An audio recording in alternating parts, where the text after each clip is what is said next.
and welcome to our live town hall. We're glad that you joined us tonight to hear a little bit about the happenings at Holy Ghost Prep, our current health and safety plan, and some of our goals for this spring. A year ago, on March 13th, 2020, we took this photo. The entire staff had come to campus to learn how to do virtual learning as we got ready to launch Ghost Online 1.0. Little did we know that our 2 weeks off campus would stretch into the rest of the year. Since that day 11 months ago, and every day since, we have committed ourselves to find a way in all of the uncertainty to continue to be Holy Ghost Prep. We found a way to be a community online through classes and live meetings. We found a way to have our graduation ceremony for the class of 2020. We found a way to buy a lot of Adirondack chairs so that we could have our lunches outside. We found a way to have half our students in the classroom and the other half on a screen. We found a way to have our fall play turn into a fall movie. And we found a way to play outdoor sports in the fall and indoor sports in the winter, even wearing masks. We found a way to change our physical spaces, and we even returned to full in-person learning after Christmas. We did all of these things together. Our families, our staff, our alumni, and our students have come together to find a way. Now, as we look forward to the spring and warmer temperatures, we remain committed to doing everything possible to make sure that Holy Ghost Prep continues to confront challenges, take advantage of opportunities, and keep finding a way. Tonight, we are going to accomplish 3 things. First, we will hear from Mike Jacobs, our health and safety coordinator, and Dr. Ronald Gorin, our infectious disease expert. Both of them have helped Holy Ghost Prep navigate our pandemic response this year. At the end of Dr. Gorin's presentation, we will answer the questions that were sent to us before tonight and any that may have come up in the chat. Second, we will hear from Greg Garrison and Kevin Burke, who will be sharing with you some of our upcoming planning for the spring and the things that we hope to accomplish this summer. Finally, if you have questions and you put them in the chat, we will do our best to answer them before our live stream is over. In some cases, we may follow up with you outside of the chat so that we can answer your questions more fully. So let's get started, and let's begin our night with Greg Garrison, who's waiting in his office to join us. Greg? Thanks, Ryan. That was a great opening. Spring is just around the corner, and there is much positive energy at school. I want to give a couple of shout outs before we begin this evening. First, to our parents and students. Thank you for all the efforts you have done to stay healthy, to be attentive, and to help ensure that we are all in school together. And second, to our faculty and staff. Thank you for all that you have done to make this possible. May you never have to hear pivot, flexible, and hybrid in the same sentence again. And first up, as you know, is Dr. Ron Gorin and our own Mr. Mike Jacobs to cover everything from the virus to vaccines. And in the second half, we'll include an update highlighting many of our spring events. And remember, be positive and test negative. Right back, Ryan. Thanks very much. Thanks, Greg. And so we're going to bring up Dr. Gorin and Mike Jacobs now, who are going to lead us through a discussion about our health and safety plans. Thank you very much. Before I introduce Dr. Gorin, I just want to thank one more person, our nurse, Ann Bushik, who has been phenomenal. Dr. Gorin, you'll be happy to know that we have no link transmissions on our campus.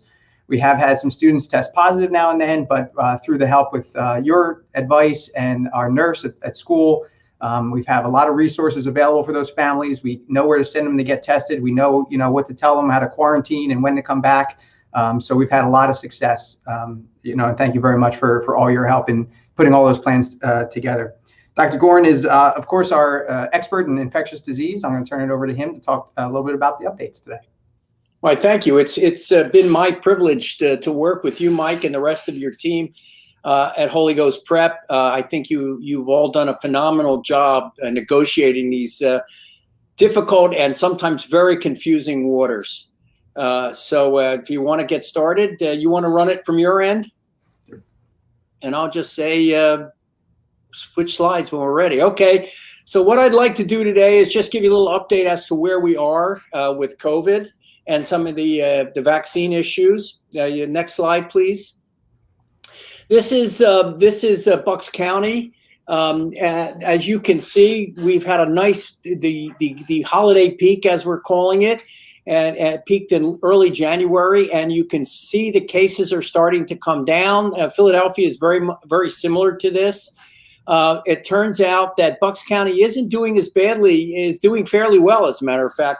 If you look at that number, that we've had 44,000 cases in the area, and the incidence is 150 per 100,000. Now, we generally say that less than 100 cases per 100,000 means you're doing okay, and maybe we can open up even more. So it seems like we're on our way at this time.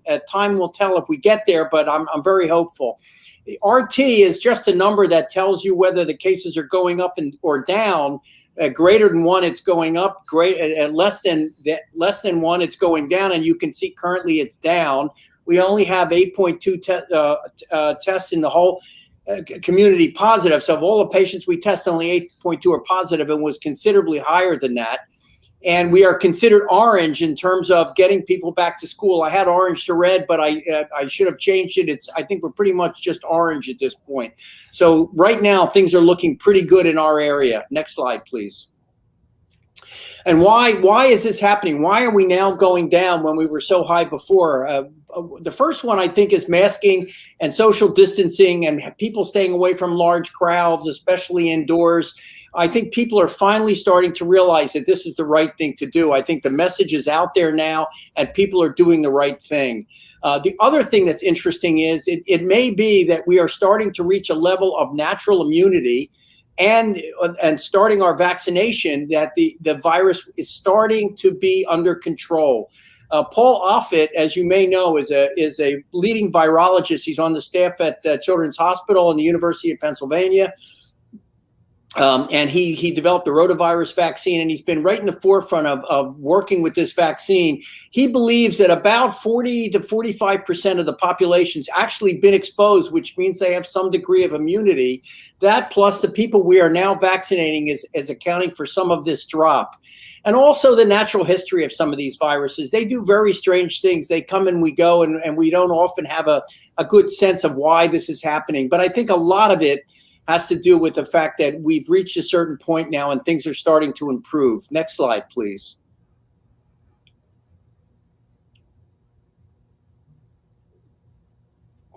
So one thing I wanted to get across to everybody, because I get this question very frequently, and that is the difference between isolation and quarantine. Isolation is if you have the virus. What happens? What do you do if you've gotten the virus?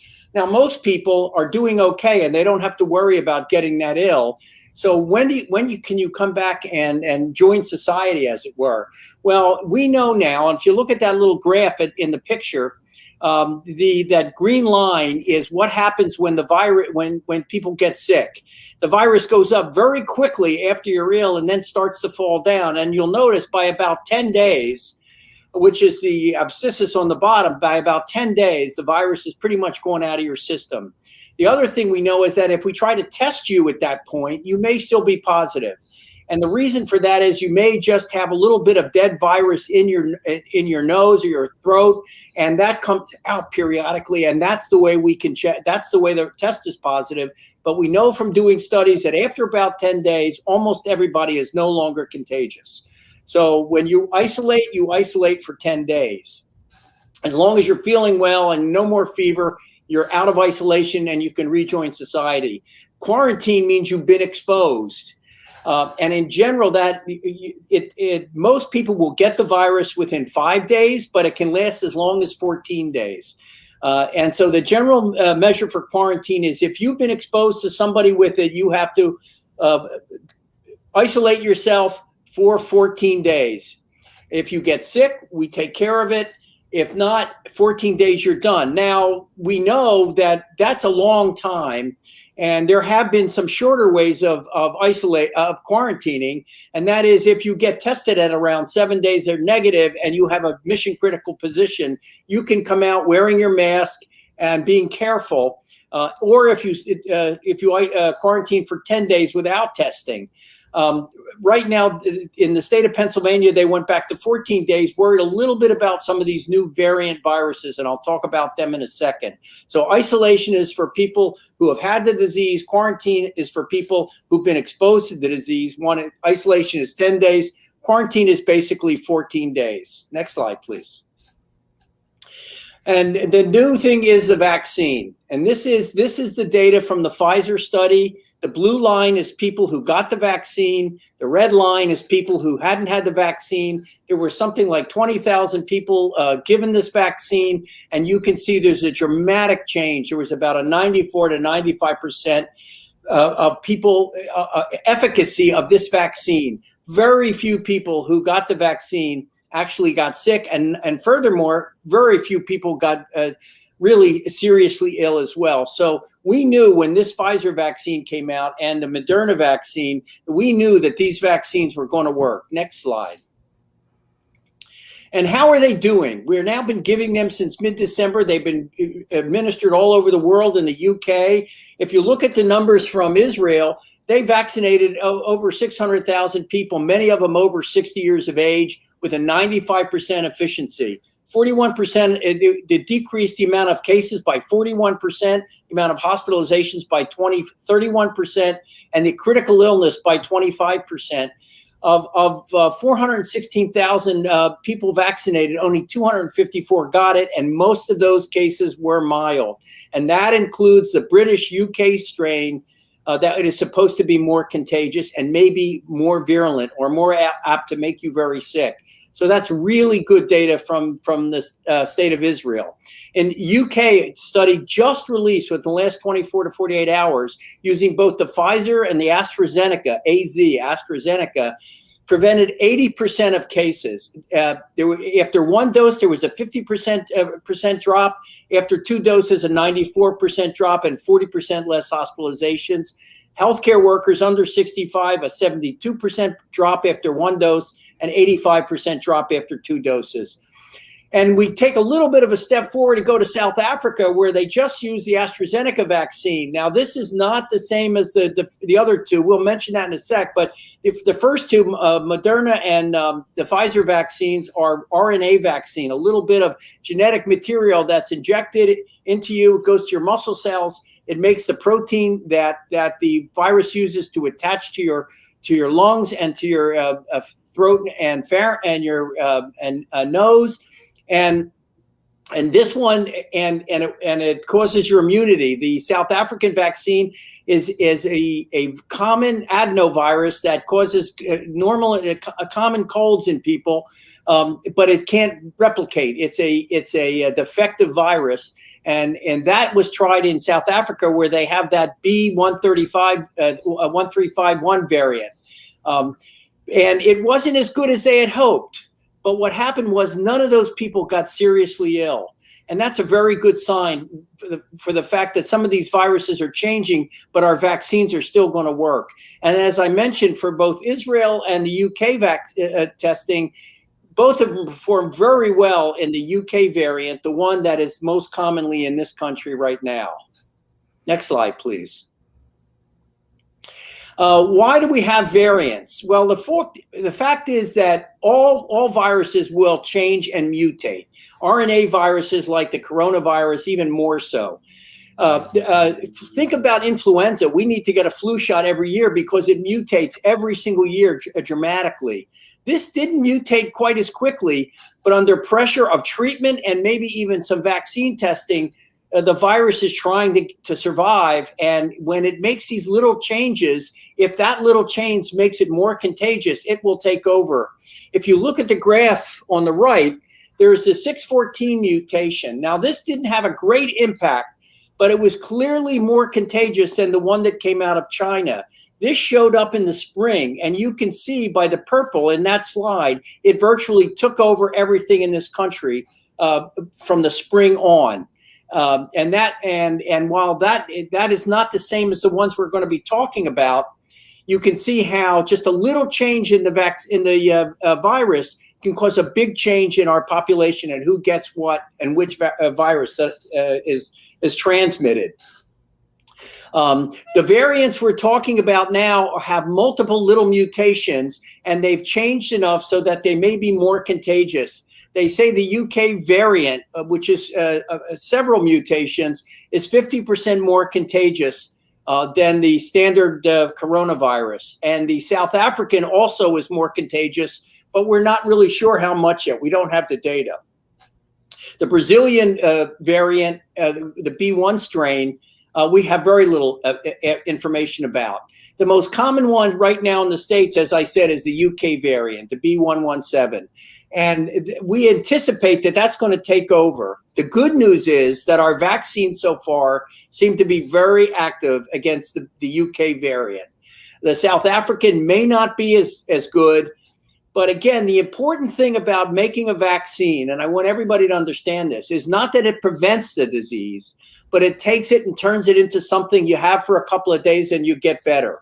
What we want to do with our vaccines is prevent you from getting really sick, being hospitalized, and prevent and hopefully prevent you from having a critical illness where you wind up in an ICU and have to be on a ventilator. So it looks like the vaccines that we currently have are that good. Next slide, please. So no vaccines are perfect, but we want to make sure you don't shed the virus and you're less contagious and prevent severe illness and death. And I believe that's the case. Preliminary data on shedding is pretty good, although right now we're still going under the assumption that people are contagious and want people to wear their masks out of an abundance of caution. We know these vaccines are safe. A certain number of people have allergies, and I messed up. I didn't correct this slide.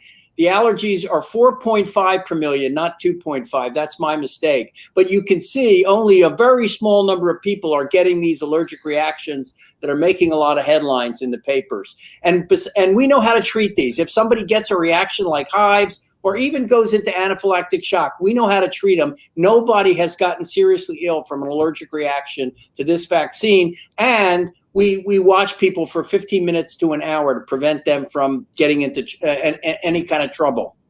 The other thing is we've given hundreds of millions of doses around the world and now 60 million doses here, and there have been no serious other illnesses. I want everybody to understand that these vaccines are really, really safe. There's been a lot of discussion about that, and a lot of people are worried about that, but these vaccines are extremely safe. Next slide, please. The side effects are legendary at this point. People get headache, they get fever, they get muscle aches and pains. They're out of it for 36 hours. I myself got my arm hurt after the second shot. I was stiff and I felt tired and had some chills, but 36 hours later, I was back to myself again. And all this is your immune system doing its job. Your immune system means starting to do the job. The first shot starts to prime your immune system. The second shot really builds it right up again. And so that you're going to be immune to this virus as best we can do it. The only contraindication to getting this vaccine is allergy to the vaccine or some of its components. One of it is something called polyethylene glycol, which is actually a common remedy for constipation. And apparently people can get allergic reactions to it. But it's as I said, it's very, very, very unusual. Next slide, please. PA is still 1A, and I'm sorry, this is going to be a little hard to read, but we can get it out to people. Both St. Mary Healthcare has a website where we're now taking people in 1A. 1A are healthcare workers, people over 65, people 16 to 64 who have underlying diseases like diabetes or heart or lung disease, and patients in nursing homes and long-term care facilities where we're doing a really good job. That was a lot of our problem in the spring, and right now the long-term care facilities are doing a wonderful job keeping their staff and their patients safe. And so you can go to the St. Mary's Hospital website and sign up. The information is there. You can go to the Bucks County Health Department and sign up there. You can go to the Jefferson Northeast, I understand, is going to be coming very soon. I don't have that information yet. I was promised it as soon as it becomes available, I can let everybody know about it. So it's available. You can sign up if you feel you're ready for 1A. And as the problem, of course, is we don't have a lot of vaccine, but we're getting it, and hopefully it's going to be more and more available. Next slide, please. What about opening the schools? As you know, this has been a big controversy. Well, I have to tell you, you're looking at a model of how to open up a school. I think the staff there has done a brilliant job. Even though we're orange, we know our numbers are dropping. Holy Ghost Prep has done extremely well. As Mike said, we've had no cases through transmission. The teachers are masked, the staff, the kids are sitting far apart, and people are doing a really good job. Mike and I discussed using testing of people. Like in some places, they're testing every week. But we don't need to do that here. You're doing a really wonderful job.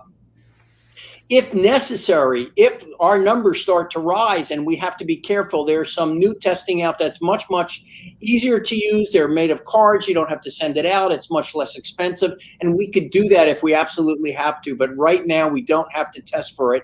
We're doing very, very well at the school. Next slide, please. So the bottom line is vaccines are our way out. I want people to feel comfortable getting them. I'm willing to answer any questions that people may have. We know that it'll be safe in pregnancy.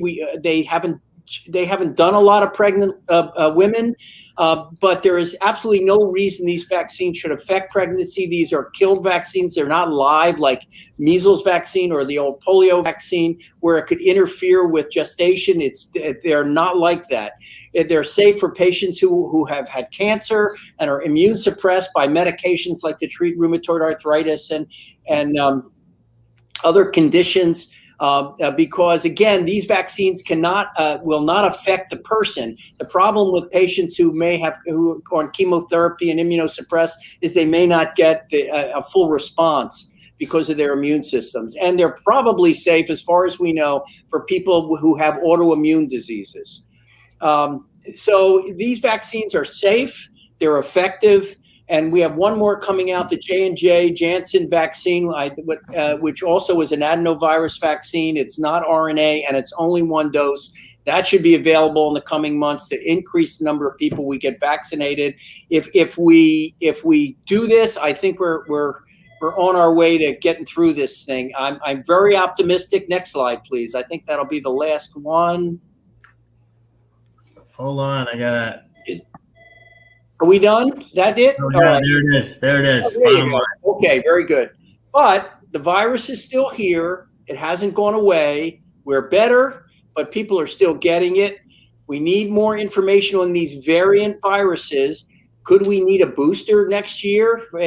We don't know. We're looking at that. The companies are actually making new vaccine that could be even more active against some of these variants. That's going to take time. But these are things that are unknown right now. For right now, we have to continue our masking and our social distancing, staying away from large crowds. But as the virus goes down, we may be able to open up a little bit more, get people to go eat out again. They're talking about opening up theaters with a limited number of people. And I think the more we get vaccinated, the better off we're going to be. I'm very optimistic. Paul Offit is very optimistic. And I think just the key for me is don't be afraid of this vaccine. If my daughter was pregnant, I would tell her to get the vaccine. I have no fear of this. I think this has really been some miraculous event in the last year that we're able to have a vaccine that can help us in this short a period of time. And that's really all I wanted to say. But as I said, I've just tried to breeze through it and give you a quick update, and I'm willing to answer any questions that anybody has. Dr. Gordon, we have some questions from the chat, and we do have some questions that folks sent in ahead of time. Sure. I will tell anybody that he wants to listen. I've had the Pfizer vaccine since September. I was in the you were in the Great. And I'm all in, and I'm alive. So I'm there you go. not only telling the truth, I am living proof that you're telling. Yeah, no, me too. My wife just got it. We can go visit our grandchildren now. So we have two questions for you. Let's start with the first one. The first one was the one I think we keep hearing on the news and everything. But when can we stop wearing masks and get back to normal? I don't know the answer to that. I'm hoping that this summer, if you listen to Dr. Fauci, he's talking about, next fall. It really depends on how well we do with the vaccine, how many people take it, and what that graph looks like that I showed you in the very beginning. If we can keep the numbers down, we'll be able to get out of some of this. Right now, I think we need to keep wearing a mask. We don't have all the information on contagion with the vaccine yet, although I'm very hopeful it'll be good. And we don't have enough people vaccinated. So just when it's your turn, get vaccinated. The faster we do that, the faster we come out of this.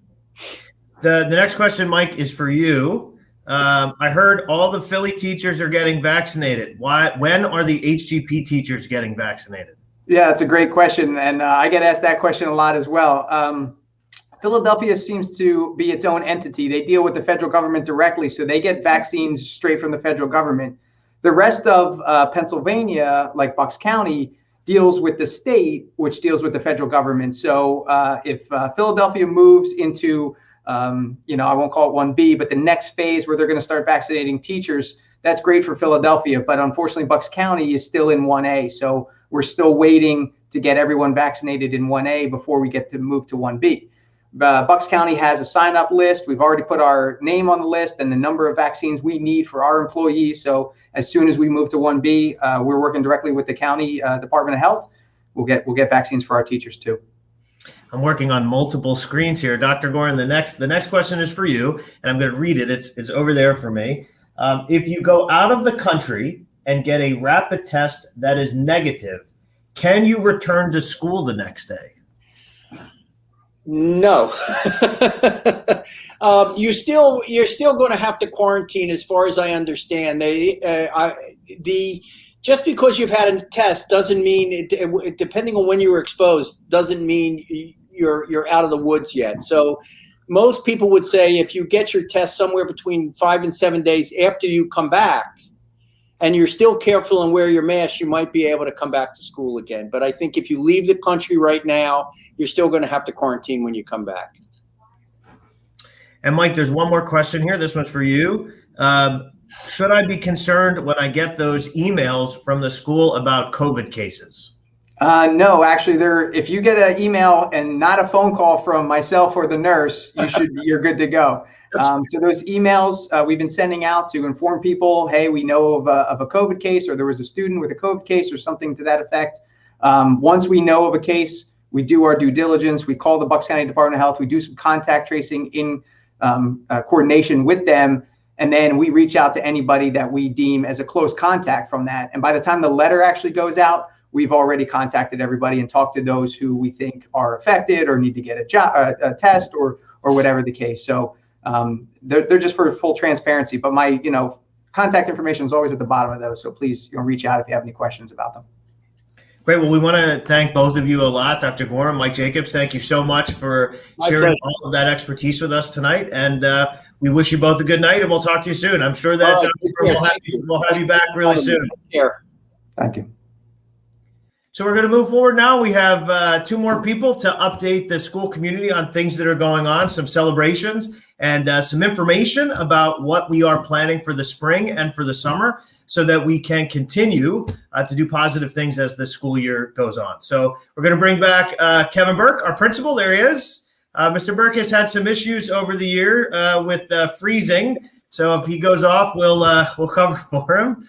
And Mr. Garrison is there on the bottom of the screen. And I'm going to leave it to you guys to take it from here. Thank you. Thanks very much, Ryan. Greatly appreciated. So that was pretty impressive, Mr. Burke, hearing what Dr. Gorin had to say. And it's a reason for a great deal of optimism, I think.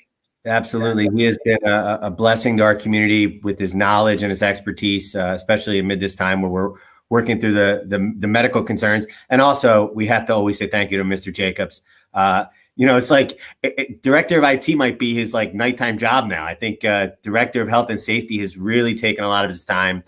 So thank you to him for all that he does for our community. And as well as thanks to him, thanks to the health and safety team that he put together and all of their input, Nurse Bushik and all of the parents and advisors that provided that counsel was really, really wonderful. So we have some highlights to share in terms of upcoming events this spring, things to be excited about, lots of celebrations to happen. And so we're going to do a little 5-7 minute rundown of some key upcoming events. So let me jump right in if that works. First and foremost, we have the HGP Firebird virtual auction that's coming up. That's on Saturday, March 27th. Now that's for all parents, alumni, and friends. And there's no cost to be involved. It's a virtual auction. It'll begin sometime earlier that week and will culminate the evening of the 27th. Remember that there'll be lots of wonderful items to bid on, so bid early and bid often.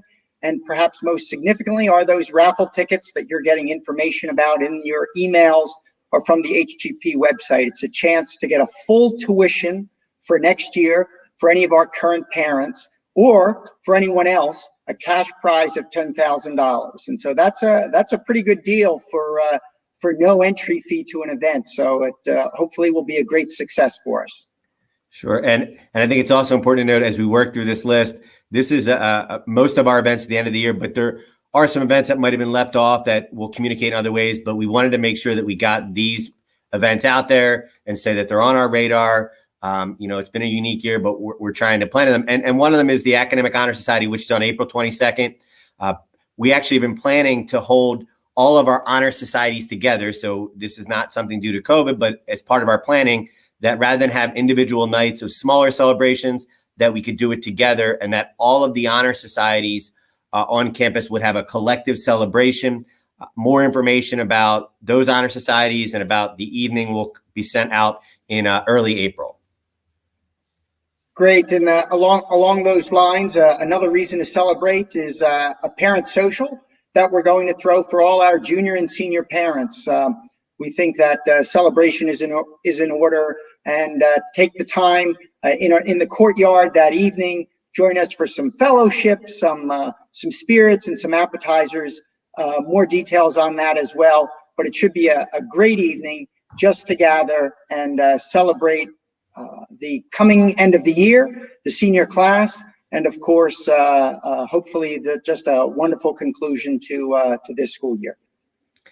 And then a back-to-back event, back-to-back nights. We have the Guitar Night, which is on April 28th, and the Fine Arts Festival. We're celebrating and highlighting the achievements of our students in the arts and music. The Guitar Night will be hosted outside as well. The Fine Arts Festival will be outside for the music portion of the night, but for the tour of the Garrison Art Gallery, that will take place inside. The one difference this year, because of what we need to do amid COVID, we're going to have scheduled tours. So those private tours will be scheduled, and a postcard with information about the event will be coming out, as well as additional information as the event approaches and gets closer on how to reserve your time to tour the art gallery.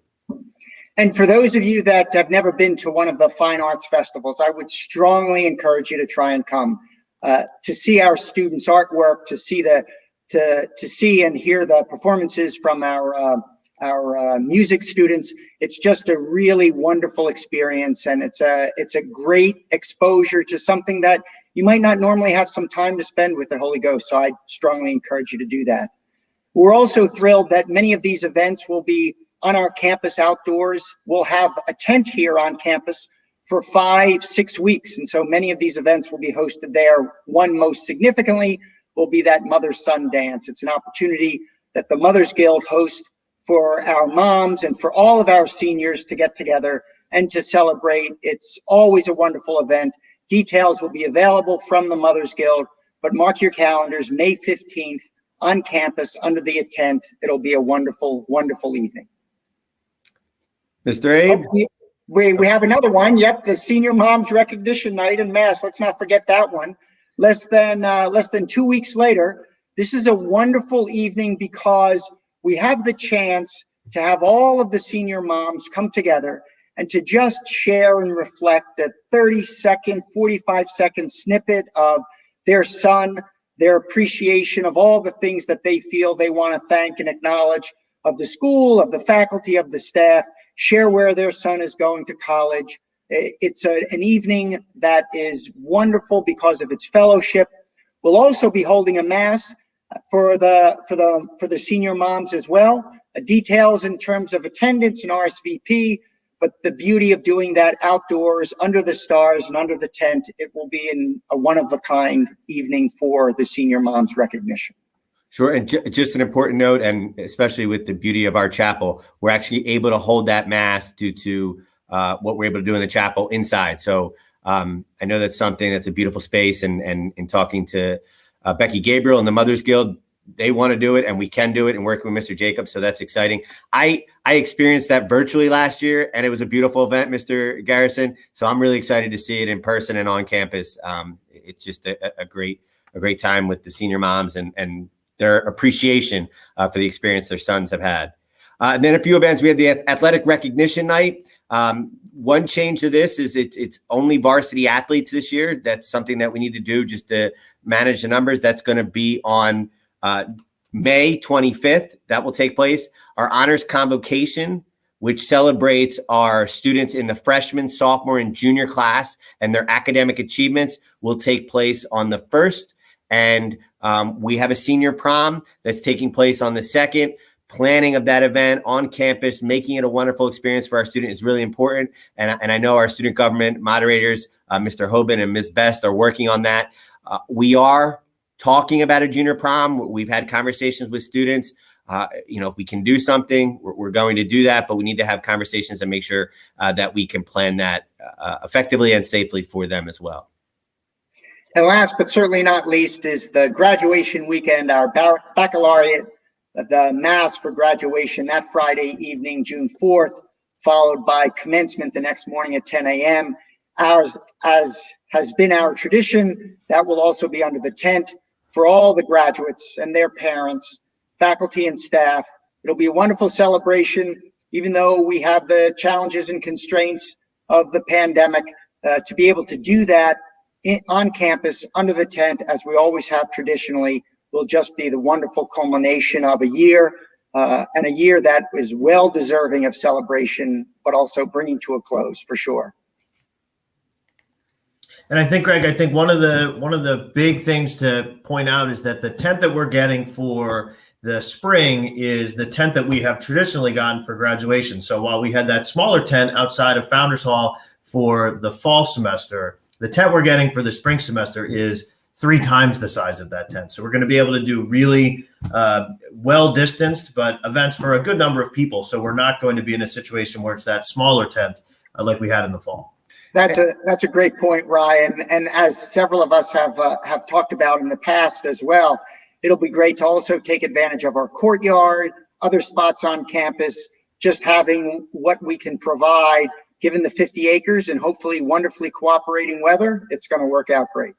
And I think it's also important to note in saying our thank yous, because this has been a year that so many people have put forth effort to make these things happen. Our facilities department, Mr. Malley and his whole crew, especially with our tent showing up and all these events, what they do behind the scenes is wonderful. I won't mention snow, that they cleared the campus every time it snowed and kept it safe. So a special thank you to them for all of their efforts. And Kev, a huge shout out to all of the people who have found new ways to do old things. The fact that we have the whole team doing live stream games now, all of the folks that have adapted to new spaces and figured out a way to teach in a gym or move over into the theater, or walls that came down. There's just so many positive stories from this year. And I think Dr. Gorham was so right. We have really, really worked hard to make it work. And I think that we are benefiting from making a lot of good decisions that were safe decisions, so that we were able to have those special things during the year and continue to be the Holy Ghost that I think everybody wants and expects us to be. Absolutely. Well, I think that begins to wrap us up for the evening, right? I think we have some closing message we want to share with folks. And yeah, we're just going to wrap it up for tonight. So we're going to say goodnight to Mr. Garrison and to Mr. Burke, and we invite you if you have any additional questions. I'm looking at the chat. It seems like a lot of kudos and celebrations and thank yous, and Thank we you. absolutely appreciate that. We'll say goodnight to Mr. Burke and Mr. Garrison, and we'll wrap things up. Thank you for joining us tonight on our live town hall. Before we go, here are some quick reminders. Remember, you can stream Mass every week with Father Dan starting at 4:30 p.m. on Saturday. We are also streaming as many events as possible, including live sports and special school events. Just search for Holy Ghost Prep on YouTube, or say, Show Me Holy Ghost Prep on YouTube in your Xfinity voice field. A few weeks ago, we welcomed the class of 2025 at our first Firebird parade, and this Friday, we will be having them back as part of our orientation program, the new Firebird Fast Track. On Saturday, we have our 6th and 7th grade practice exams. So if you know someone out there who might be interested, please remember to send them our way. We also continue to hear from 8th grade families considering high school next year, and a ton of families considering transferring. So share the word and encourage them to reach out or apply now. You will continue to receive regular school updates from our Ghost Stories every other Friday and on Sunday night in HGP Happenings. We look forward to seeing and hearing from you soon. Have a great night, and remember to always think Ghost.